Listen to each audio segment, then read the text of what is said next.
Hi guys, this is Nadia from Valley Crafts, and today I want to show you how to create a wire wrap pendant with a drop focal. If you haven't already, hit the subscribe button because I upload new stuff all the time. I quite often do kits and PDF tutorials as well, so I'll pop a link in the description, and if you want you can pop over to see if there's anything you fancy. Right, let's get started. So we're going to begin by creating the base, and for that we've got our 5 base wires and our weaving wire. So we're leaving roughly about a 50 centimeter tail, which is about 20 inches or so to one side, and on the base wires we're leaving about 12 centimeters, which is about 5 inches to one side. And we're just wrapping the weaving wire around one base wire once before we bring in the second base wire and wrap the weaving wire around that. We then bring in a third and we wrap the weaving wire once around that. Separate out your base wires, and we're just doing one wrap around each base wire. Bring in the next, place it on top of all the base wires, and we're wrapping around that one once as well. So we're going to bring in the weaving wire in between base wire 4 and 3. So pick up the last, slide it on top, and we're going to wrap around this one. And we're not going to wrap around the last one, we're going to bring the weaving wire in between base wire 3 and 4 and then wrap it around base wire 4 once. I'm just separating out the wires here. So bring in the wire between wire 3 and 4 and wrap it around wire 4 once before stepping it down and wrapping it around wire 3, then wrapping it around wire 2, and then wrapping it around wire 1. And then we're going to repeat the same process. So this is one revolution of that that weave. So we're going to repeat the steps. We're going to go around wire 1 and 2 once, bring it in between wire 1 and 2, go around wire 2 and 3, bring it in between wire 2 and 3, go around wire 3 and 4, and then so forth until we reach the top. And then remember, we're not wrapping around the topmost wire, and we're leaving that one with just one wrap, and then we're coming back down. And this is the process for this weave. So we're going to continue until we have a good length, which is roughly about 12 or so for this design. So I've done about 12 sets of this. So you can do more if you want it bigger. So don't remember, you need to add in more wire on either the base wire and the weaving wire. So next we're going to shape it. So I'm just giving a slight curvature to the base wires, and this will sort of give us the initial shape. What we need to do next is sort of separate out the base wires to create the detail. So I'm going to start with the top wires, and I'm setting aside the last wire on the top, and what we're going to do next is create a 2x5 weave, which is really simple.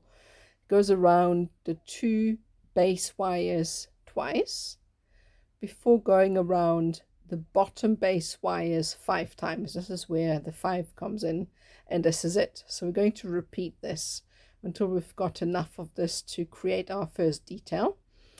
So as I said, 5 times around one base wire, or base wire 1, and then twice around both base wires, and that's the whole weave. So just push them together and then continue until you've got enough of these to create the next step. So we've done 5 sets of this, and we're going to create a little anti-clockwise swirl with that. So we're going to go around the first topmost base wire in an anti-clockwise motion, create a little circle. So again, it's very organic. And then we're going to take the topmost and we're going to follow that weave so that we have now 3 wires laying side by side. And this is going to be the start of a new weave. So we're going to take the leftover weaving wire and we're going to create a sort of pyramid weave. So it's once around base wire 1 and 2, come in between wire 1 and 2 and go around base wire 2 and 3. And then we're going to come in around base wire 3, and we wrap around base wire 2 and 1, and then we're going to wrap around base wire 1 3 times.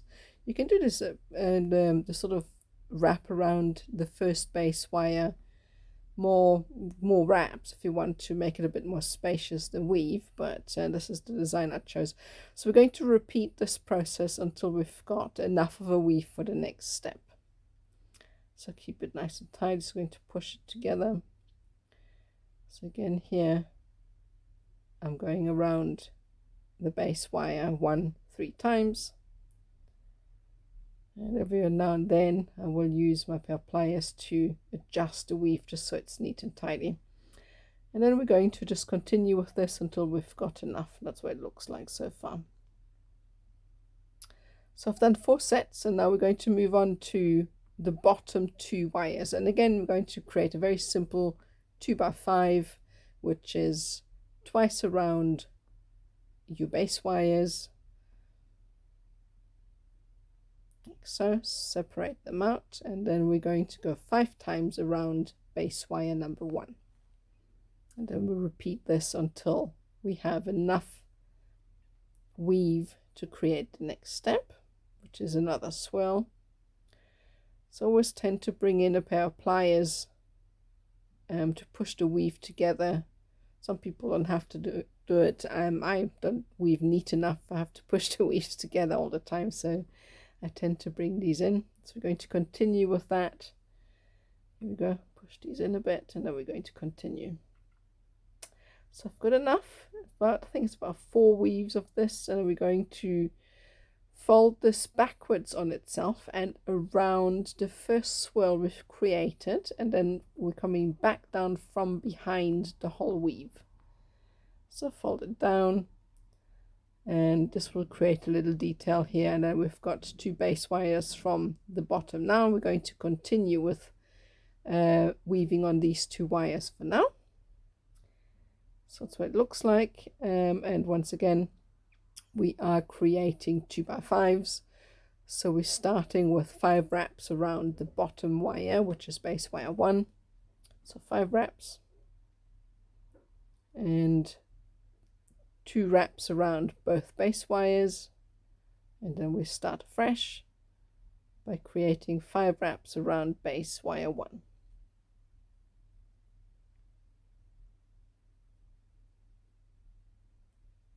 So quite repetitive.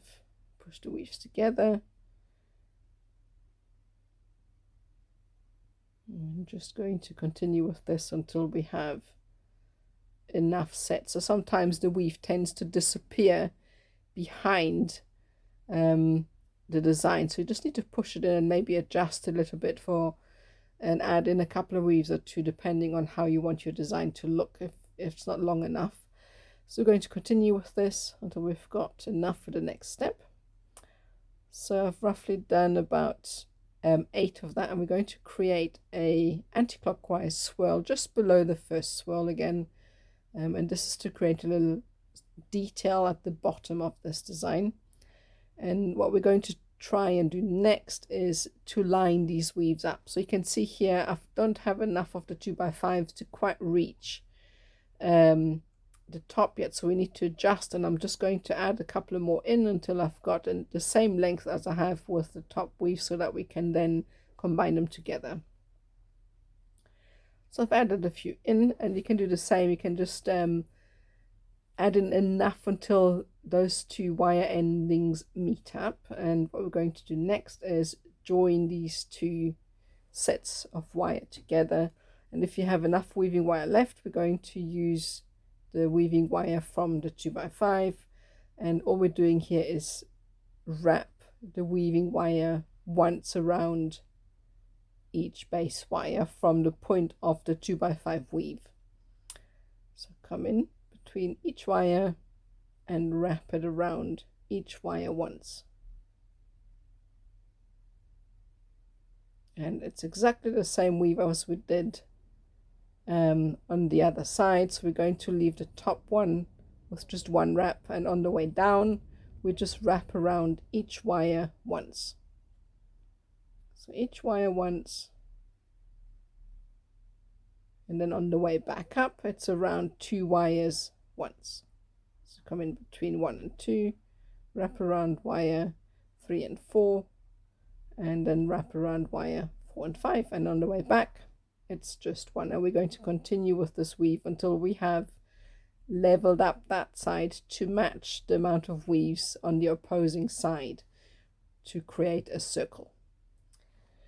So don't forget, push your weaves together. You don't have to do this. I just like it because it helps me to work neater. So we're just going to continue until we've got all the weaves we need. So that's what it looks like, and we've got everything matched up. So next step is to create a detail at the top. So I'm going to separate out some wires at the top. If you need to cut another section of your weaving wire, and we're going to be creating a set of 2x5s again with the innermost 2 wires on the left hand side. So simply again start with 2 wraps around both wires and then 5 wraps around the bottom base wire, and then we're going to repeat this until we have enough weaves for the next step.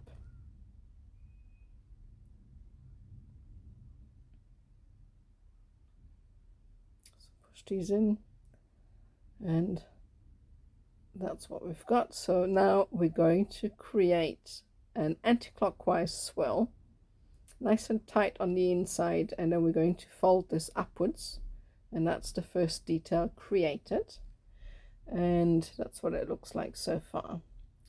So next, separate out the middle wire that's left, and if you need to cut more wire, again 50 centimeters, which is about 19.7 inches, will suffice. And what we're going to do is create a coil on the wire in the middle. So all we're going to do here is wrap this weaving wire around the middle, like so. I folded this wire in half, by the way, because we're going to be using the other half to create 2x5s. So once we've done the coil, which is roughly about, I think, 3 centimeters or so, and then we're going to fold this around the initial weave we've created so that it lines up. If you need to add more wraps to it, add more wraps so that it lines up and the 2 weaves end on the same place. So next, on the last 2 base wires, we're going to create 2x5s. So same again. If you need to cut more weaving wire, or else use half of what we've just used to create the coil, and wrap around the base wire 5 times and then twice around both wires.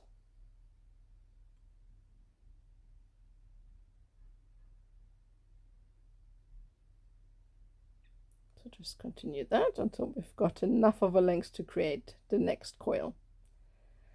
Because it's got a much bigger distance to travel, we need many more instances of the wrap. So it's about 15 sets of this, and we're going to then shape it around the initial swirl, like so. It's going to take a little bit of manipulating, so if need be, use your tools, and that's what it initially looks like. So we're going to do exactly the same on the other side. And the next step is obviously to add what we're going to use as a base. So for that, you need some thick wire or a jump ring, any object that you would want to add instead of this jump ring will work as well. But if you don't have one of these barrel mandrels, you can use any object that is roughly that size, about 3 centimeters, I think, in diameter, and you can use maybe a glue stick or so, they're roughly that size, and create a shape. And I find that if I cut these with my jeweler's saw, the ends are much more flush than if I try and cut it with a flush cutter. So if you have one, use a jeweler's saw. If not, you can use a flush cutter or a side cutter. You need something stronger than your normal flush cutters because you will ruin them if you use the one thicker wire like that. So just cut your jump rings, And you can see here they're nice and flush. You can solder them if you have soldering equipment. I didn't solder this for this tutorial, just to show that it works, because not everyone has the equipment, but you could solder it flush so that it works without the wire slipping out. So next we're going to now attach the leftover wires. You can see I've done the other side, and obviously remember that you need to go in the opposing direction when doing the swirl. So rather than anti-clockwise, it'll be clockwise. Obviously same thing. So next we're going to be attaching the wires, and I'm always feeding the wire through on the left hand side, so that there's the equal spacing in between all of the wires. You can see the wire is being fed through on the left, and pulling it tight here, and I'm just doing one wrap for now, and I am then separating out the next wire in line, and I am folding it through, and here I'm feeding it through the right of the wire, which I shouldn't do. It should be on the left. So just to give it equal spacing, I later changed this, but it should all be on the same side, just so that the spacing is the same. So next, attach the rest, and obviously on the other side, and just make sure everything is nice and symmetrical. So that's what it looks like so far. And the last weave for this is going to be with the bottommost 2 wires, and I'm going to do some 2x5s again. You don't need that many instances. I've done I think about 4 or 5 of that. You can add more or less if you want the swirl to be bigger.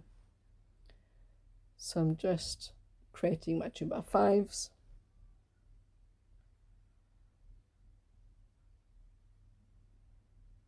Continue until we've got enough. And again, we're going to go in an anti-clockwise motion. You'll note here that the open section of this weave is at the top, so that when we're swirling it, it's much easier to bend and shape. And folding it through, and then I'm arranging it so that it meets up with the weave on the right hand side, and then I'm going to again attach these wires to the top. And in this instance, it doesn't really matter where you attach, because we're not going to be using these wires again. They're going to be trimmed off in the end. So obviously do the same on the other side. So that's what it looks like, and now it's time to trim these off. So the way I do my trimming is I fold the wires inwards on themselves, and I tuck them in with my bent nose pliers. They're quite handy for this sort of application, because they allow you to reach areas you can't normally reach. So next we're going to add the detail here. I initially started with 1 base wire and only copper beads, but later on, as you will see in the design picture, I've used 2 base wires and to allow me to later on add a jump ring. So use 2 base wires when adding new detail here. If you want, you don't have to do that, because that means that you can then create a space for the jump ring at the top. So add your beads. The design doesn't really matter. It's entirely up to you what you add there. I've just used copper, and as I said in the design later, I changed my mind and added a gemstone. And that's what it looks like so far.